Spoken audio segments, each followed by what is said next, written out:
Hi friends, ఈ BJP అధికారం లేకొచ్చి 12 సంవత్సరాల పైన అయింది. దీని తర్వాత ఈ హిందూ మత సంస్థలు, రకరకాల సంస్థలు, ఆర్ఎస్ఎస్, విహెచ్పి, బజరంగ దళ్, ఇలాగా వీళ్ళంతా తర్వాత చాలా రకాలుగా వాళ్ళంతా యాక్టివ్ అయ్యి సమాజంలో చాలా సందర్భాల్లో అలజడి, అల్లకల్లోలు సృష్టించిన విషయం తెలుసు మనకు. ఈ బీఫ్ అన్న పేరు మీద చాలామందిని గోరక్షకుల పేరు మీద చంపిన కేసులు కూడా ఉన్నాయి.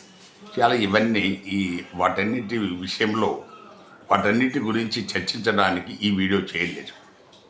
ఈ వీడియో ప్రధాన ఉద్దేశం ఏంటంటే, ఇప్పుడు ఈ దేశాన్ని హిందూ దేశంగా మార్చాలని చాలామంది ఊవిల్లోడుతున్నారు. అసలు హిందూ అంటే ఏమిటి అనేది ఎవరికి తెలియదు.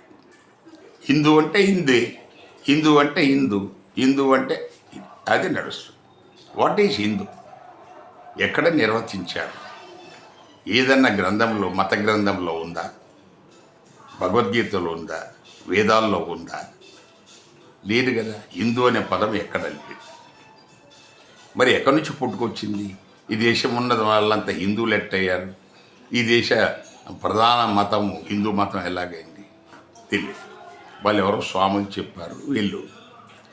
ఇక్కడ పైగా ప్రభుత్వము తరఫు నుంచి కూడా ఈ బీజేపీ అధికారంలోకి వచ్చిన తర్వాతనే ఈ అమిత్ షా గారు హోంమంత్రిగా ఉన్న సందర్భంలో ఒక ఇండోర్ నుంచి ఒక వ్యక్తి హిందూ మతం అంటే ఏమిటి, దాని గురించి ఎక్కడుంది, ఏమన్నా అనే వివరాలు ఆర్టీఐ సమాచార దరఖాస్తు కింద అడిగితే 2016లో దానికి వాళ్ళు జవాబిస్తూ, అలాంటి హిందూ పదం అన్నది ఎక్కడ మత గ్రంథాల్లో ఎక్కడ లేదు, దాని అర్థము మాకు తెలియదు, హిందూ అర్థము మాకు తెలియదు అని కేంద్ర హోంమంత్రిత్వ శాఖ అతని జవాబు చెప్పింది.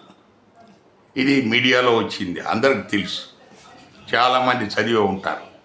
దాని గురించి ఎవరు పట్టించుకోరు. హిందూ అంటే హిందే. హిందూ ఎవరు? హిందూ అంటే హిందూ. మమ్మల్ని ప్రశ్నిస్తారా? ఈ దేశంలో ఎక్కువ జనాభా ఉన్నది మేము, ఈ దేశం మాది, మమ్మల్ని ప్రశ్నిస్తారు. ఇది ఉల్టా, ఇది నడుస్తూ ఉంది ఇప్పుడు దేశంలో. సో ఈ దేశం హిందూ దేశంగా మనం మారాలా అని కోరికలు ఉన్నా మీకు, అసలు హిందూ అంటే ఏంటి, ఎందుకు మారాలా అనేది కూడా తెలిస్తేనే దానికి అర్థం ఉంటుంది. హిందూ అనేది ఒక పర్షియన్ వర్డ్. హిందూ అనేది దానికి మనకు అసహ్యకరమైన, మనకు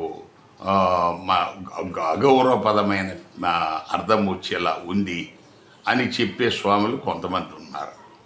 హిందూ అంటే బానిస, దొంగ అని. మరి అయినా కూడా మేము హిందువులం అని మళ్ళా మన వాళ్ళు గౌరవంగా చెప్పుకుంటున్నారు, గొప్పగా చెప్పుకుంటున్నారు. ఏంటిది? ఎక్కడ దీనికి అంటే ఒక జనాభా పరంగా ఎక్కువ జనాభా మేము హిందువులం అంటే దానికి అర్థం మారిపోదు కదా. దానికి ఏ అర్థంలో, ఏ సందర్భంగా, ఎవరు దాన్ని ఎక్కడి నుంచి వచ్చిందా హిందూ పదం, అది దాని మూలం ఏంటి, అసలు హిందూ అనేది దాని అర్థమే నీకు తెలియకుండా మేము హిందువులం ఎక్కువ, హిందూ మతం చాలా గొప్ప, ఆడు క్రిస్టియన్ వాడి మీద, ముస్లిం వాడి మీద రోజు దుమ్మెట్టిపోస్తున్నారు. ముందు నువ్వు ఎవడో తెలియదు. హిందూ అనేది నీకు తెలియకుండా, దాని అర్థం నీకు తెలియకుండా మరి నువ్వెలా అవకలం అని ప్రశ్నిస్తా? ఆ రాధా మనోహర్ దాస్ అని ఒక అతను ఉన్నాడు, పొద్దున్న లేస్తే అదే పని, హిందూ ఏంటి హిందీ, ఎవరు హిందూ, ఇది తేల్చాల. దీన్ని కోర్టులు పట్టించుకో, మన గవర్నమెంట్ పట్టించుకోరు. కానీ అడ్డగోలుగా ఈ దేశమంతా హిందూ దేశం, మనమంతా హిందువులమే, మనకు హిందూకు అనే మతానికి హిందూ పదానికి వ్యతిరేకంగా మాట్లాడితే మనోభావాలు దెబ్బతింటాయి, కేసులు పెడతామంటున్నాడు. వాడు కేసులు పెడుతున్నారు, పోలీసులు స్వీకరిస్తున్నాడు, దాని అర్థం తెలియకుండా. ఇది నడుస్తూ ఉంది దేశంలో. హిందూ అనే దానికి అర్థం తెలియకుండా పోలీసు వాడు ఎలా కేసు రిజిస్టర్ చేస్తాడు?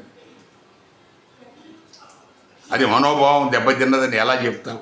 హిందూ అంటే అర్థం తెలిస్తే కదా. ప్రభుత్వమే, కేంద్ర ప్రభుత్వమే దాని అర్థం మాకు తెలియదు బాబు అని వాళ్ళు చెప్తున్నారు.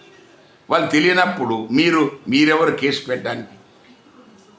సో ఇది మనకు ఒక విధంగా ఏంటంటే బలవంతంగా, తర్వాత బై ఫోర్స్ ఇది దీన్ని మనకు అమల్లోకి పెట్టాలా, లేక దాన్ని మనకు ముందుకు తీసుకెళ్లాలా అన్న భావనలో ఈ సంఘాలు ఉన్నాయి. దీన్ని ఎక్కడో చోట దీనికి ముగింపు పలకాల, ఎక్కడో చోట దీనికి పరిష్కారం దొరకాల. సో అందుకని దీని మీద కేంద్ర ప్రభుత్వం కానీ, లేకపోతే మత సంఘాలు కానీ, లేకపోతే కోర్టులు కానీ దీనికి ఒక పరిష్కారం చూపి, దీనికి ఇది ఫలానా కారణాల వల్ల ఈ మతాన్ని హిందూ మతం అన్నావు, ఈ దేశాన్ని హిందూ దేశం అంటున్నాము అని చెప్తే అప్పుడు మీరు చెప్పిన వాళ్ళకు గౌరవం ఉంటుంది, మతానికి మీరు చెప్పిన హిందూ మతానికి గౌరవం ఉంటుంది. కానీ అది కాకుండా అవేంటో తెలియకుండా అడగోలుగా మేము చెప్పింది మళ్ళీ మమ్మల్ని ప్రశ్నిస్తావా, నేను స్వామిని, నేను హిందూ అంటే మళ్ళా నన్ను ప్రశ్నిస్తావా అని ఈ జులుం, దట్ ఈస్ ఓవర్ యాక్షన్, దాని తర్వాత ఈ అడ్డగోలుగా మనము దాన్ని అడ్డుకోవాలని, లేకపోతే దాన్ని బలవంతంగా అవకల వ్యక్తి చేత ఒప్పించాలని జరుగుతున్న ప్రయత్నాలు, దీనికి ఒక పరిష్కారం కావాలి, పరిష్కారం రావాలి అని చెప్పటం ఈ వీడియో ఉద్దేశం. Thank you.